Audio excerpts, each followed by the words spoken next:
Donc Israël doit faire très attention à Hachem, de faire son Shabbat convenablement, de mettre les tzitzit, de faire la pudeur, d'être tzniut, d'être voilà. Ça c'est les vraies choses. Si nous faisons ça, et surtout l'union dont j'ai parlé vendredi, le psaume 12, Belev Belev Edaberoun, l'union. Regardez à quel moment on est unis. C'est au moment où il y a cette situation-là. C'est ce qui s'est passé au temps de Haman Aracha en Perse là-bas, Hachvérosh, au temps de Esther, la reine Esther, que Haman il a dit à Hachvérosh, c'est un peuple qui sont désunis, C'est un peuple Am Mefouza Amfourat, ils sont désunis. Quand ils sont désunis, nous pouvons les comploter sur eux. Et qu'est-ce que Hacham il a fait? Il a fait que Hachvérosh il a pris la bague, il a donné à Haman, il a dit fais de ce que tu veux. Il a voulu faire plus que Hitler, lui. Il a voulu que leur nom soit effacé. Il a voulu anéantir du vieux jusqu'au petit dans le ventre de sa mère. Vous comprenez ça? C'est en un jour. Parce qu'il est juif. Mais qu'est-ce que tu as? Ils sont désunis après. Non. Voilà, il faut les exterminer. C'est incroyable. Si t'as fait, t'as apporté que du bien dans la vie.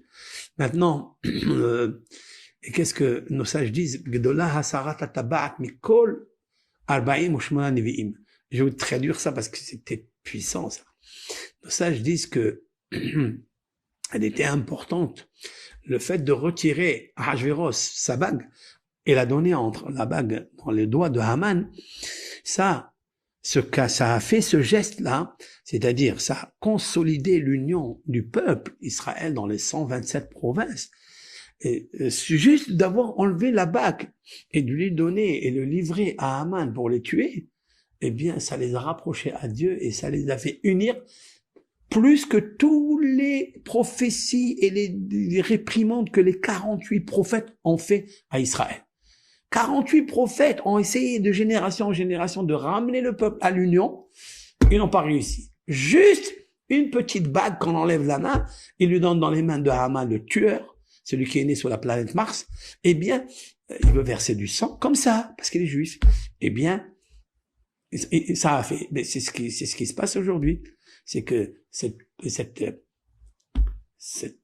carnage des morts comme ça, des citoyens, des gens innocents, ça a rapproché le peuple.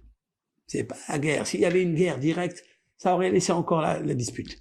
Mais ça, parce que c'est des innocents, on voit que Dieu, il dirige le monde. On ne connaît pas les plans divins, on les connaît pas.